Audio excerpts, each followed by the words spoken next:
Hi, in this tutorial I'm going to show you how to enable touch indicator in Windows 11. If you want to enable this function, you need to click rightmost button on icon with start and then you need to go to settings. After that, from the left panel we need to open accessibility settings, and here we need to go to mouse pointer and touch options, mouse pointer color and size, so I open it.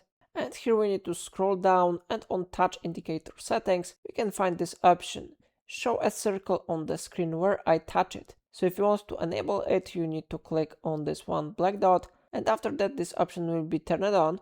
If you want to make the circle darker and larger, you need to check this option. And if you don't want to use more touch indicator, you can always disable it by clicking on this white dot, then it will be turned off. Remember that touch indicator option sometimes may not work because it is not possible to use this option on some devices. So it is how it works. If I helped you, remember to like this tutorial and subscribe my channel. Please let me know in comment if it's of your problem.